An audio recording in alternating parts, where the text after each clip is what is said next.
slap but can also stroke. Malani Leh highway पर एक जगह है गाटा लूप। लोग कहते हैं यहाँ पर एक भूत रहता है जो लोगों से पानी मांगता है।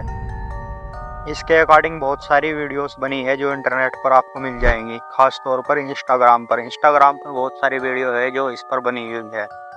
वीडियो में आगे जाने से पहले मैं आपसे एक रिक्वेस्ट करना चाहूँगा। जब मैं इस वीडियो को बना रहा हूँ तो बहुत ज़्यादा नॉइस पोल्यूशन हो रहा है। मैं अपनी तरफ से कोशिश करूँगा कि आपको कम से कम बैकग्राउंड नॉइस सुनने को मिले। अगर फिर भी आपको थोड़ी बहुत नॉइस सुनने को मिलती है तो उसको इग्नोर कर देना। एक दिन मैं इंस्टाग्राम यूज कर रहा था तब मेरे सामने ये वीडियो आई। मैंने इस वीडियो को इग्नोर किया क्योंकि मुझे पता है इंस्टाग्राम पर लोग ऐसी फालतू वीडियो बनाते रहते हैं, लेकिन फिर मेरे सामने और कई सारी वीडियो आ गई। मनाली से लद्दाख के रास्ते में आपको एक जो ये चीज देखने को मिलेगी काफी अलग बनाती है। यहाँ पर हजारों पानी की खाली बोतलें, भरी हुई बोतलें पड़ी है। ये है गोस्ट ऑफ गाटा लूप्स। यहाँ पे क्या होता है, एक बार एक बस खराब हो गई थी और हेलो जी, तो हम घाटा लूप्स में हैं जो कि लद्दाख के रास्ते में आता है। Host temple of Gata loops. जी हाँ, मनाली से लद्दाख जाते टाइम सरचू के बाद आता है गाटा लूप्स। तब मुझे लगा ये बीमारी कुछ ज़्यादा फैल रही है, इसको रोकना होगा। फिर मैंने इस वीडियो के बारे में रिसर्च करनी शुरू करी तो मुझे पता चला इसके अकॉर्डिंग इंटरनेट पर बहुत सारे आर्टिकल और न्यूज भी है, जिससे पता चलता है ये कहानी बहुत ज़्यादा पॉपुलर है।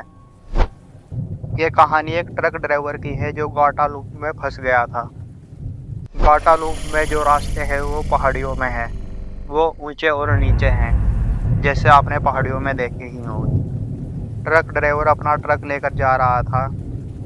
रास्ता थोड़ा चढ़ाई वाला था और ट्रक में लोड भी ज़्यादा था, जिसकी वजह से ट्रक पर लोड ज़्यादा पड़ रहा था। इसी वजह से ट्रक बंद होने लगा। ट्रक ड्राइवर को लगा ट्रक बीच रास्ते में ख़राब ना हो जाए, इसी वजह से उसने ब्रेक मार दिए। लेकिन ट्रक ऊंचे रास्ते पर था, इसलिए वो ब्रेक की वजह से भी रुक नहीं रहा था। तब ट्रक ड्राइवर ने सोचा इसके पहिए के पीछे कुछ लगाना होगा जिससे ट्रक रुक जाएगा। फिर ट्रक ड्राइवर ट्रक से नीचे उतर गया और पहिए के पीछे पत्थर वगैरह कुछ लगाने की कोशिश करने लगा, लेकिन वो इस कोशिश में नाकाम हो गया और गलती से ट्रक के नीचे आकर मर गया। फिर लोग वहाँ आए और उन्होंने उसे साइड में दफना दिया। तभी से लोग बोलते हैं वहाँ पर उसका भूत घूमता है जो लोगों से खाना और पानी मांगता है। इसीलिए लोग वहाँ पर पानी की बोतलें और खाना रख के जाते हैं। कुछ लोग वहाँ पर सिगरेट और शराब भी रखते हैं क्योंकि ड्राइवरों को ये चीज़ें पसंद होती हैं। और अगर कोई ऐसा नहीं करता है तो उसका भूत उनके साथ कुछ गलत कर देता है। इसके अकॉर्डिंग और भी बहुत सारी कहानियाँ हैं, लेकिन सबसे ज़्यादा पॉपुलर कहानी यही है। और अगर आप यहाँ पर जाओगे तो आप देखोगे यहाँ पर हजारों पानी की बोतलें पड़ी होंगी जो लोग रख के जाते हैं क्योंकि लोग डरते हैं कि कहीं उनके साथ कुछ गलत ना हो जाए। मैं अपनी तरफ से बताऊं तो मुझे ये ड्राइवर के मरने वाली कहानी थोड़ी बहुत सच लगती है, लेकिन भूत वाली कहानी मुझे झूठ लगती है। और मैं ऐसा क्यों बोल रहा हूँ ये आपको आगे पता चल जाएगा। मैं आपको अपने बचपन की एक कहानी बताऊँगा। मैं जब छोटा था हमारे गांव के पास एक रास्ता है। पहले वो बहुत ही ज़्यादा डरावना था क्योंकि वो रास्ता एक घने जंगल में है और वो ऊंचे नीचे पहाड़ जैसे में है।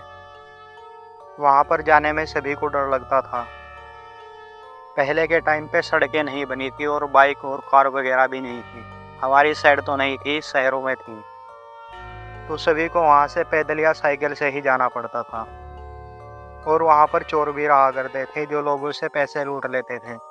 ज़्यादा पैसे लेकर तो कोई वहाँ से नहीं जाता था, लेकिन 100-200 रुपये जो होते थे वो उनसे लूट लेते थे। तब मैं स्कूल में पढ़ता था, तब मैं 7-8 साल का था। हमारे स्कूल में एक ही मास्टर थे जो 1 से 5 क्लास तक देखा करते थे और वो हर रोज़ उसी रास्ते से साइकिल से आया करते थे। कभी कभी तो रास्ते में उनको चोर पकड़ लिया करते थे, उनसे पैसे लूट लिया करते थे, लेकिन वो भी होशियार थे। वो अपनी जेब में 50 या 100 रुपये से ज़्यादा नहीं रखते थे। जब हमें पता चलता था मास्टर जी आज इतना लेट क्यों हो गए हैं, तो हम सब के सब बच्चे इकट्ठा होकर रास्ते में आगे तक उन्हें देखने के लिए जाया करते थे। तब हमें पता चलता था मास्टर जी हमें बताते थे कि रास्ते में चोर मिल गए थे, उन्होंने उनसे पैसे ले लिए हैं। वो ज़्यादा पैसे अपनी जेब में नहीं रखते थे। वो बताते थे कि ये पास के ही गांव के कुछ लोग हो गए जो दारू वारू पीने के लिए पैसे लूट लेते हैं। मैं भी जब भी कभी बचपन में उस रास्ते से गया हूँ तो मुझे भी वहाँ पर डर लगने लगता था, इतना डरावना वो रास्ता था। वहीं पर एक बड़ा सा पत्थर का ढेर भी पड़ा हुआ था जिस पर लोग पत्थर फेंका करते थे। लोगों का ऐसा मानना था कि यहाँ पर एक भूत रहता है जिसे खुश करने के लिए हमें पत्थर फेंकने होते हैं। और वो ढेर बहुत ही बड़ा हो गया था क्योंकि जो भी वहाँ से जाया करता था उस ढेर पर पत्थर फेंका करता था। लेकिन कुछ सालों के बाद उन पहाड़ों को जेसीबी से तोड़ दिया गया और वहाँ पर एक सीधा रास्ता निकाल दिया गया। अब लोग वहाँ से जाते हैं, वहाँ पर अब किसी को भी डर नहीं लगता है। अब ज़्यादातर लोग बाइक और कारों से जाते हैं तो कोई रुकता भी नहीं है और ना ही कोई पत्थर फेंकता है और ना ही किसी के साथ अब कुछ गलत होता है। तो बस ये एक कहानी थी वहाँ पर पत्थर फेंकने वाली, क्योंकि लोगों को कहानियाँ बनानी पसंद है। और वो जगह भी इतनी डरावनी थी कि लोग डर की वजह से वहाँ पर पत्थर फेंक दिया करते थे। कोई भी ये नहीं चाहता कि उसके साथ कुछ गलत हो, इसीलिए लोग डर की वजह से पत्थर फेंक देते हैं और डर की वजह से ही पानी की बोतलें रख देते हैं। मैं तो बस यही कहूँगा कि ये सब कहानियाँ हैं, इन्हें इतना ज़्यादा सीरियस लेने की कोई ज़रूरत नहीं है। कोई भूत वूत नहीं होता है। अगर आपको वीडियो अच्छी लगी हो तो लाइक करना। मेरी और आने वाली वीडियो देखना चाहते हो तो चैनल को सब्सक्राइब कर लेना, जिससे आपको मेरी आने वाली हर वीडियो के बारे में नोटिफिकेशन मिलती रहे।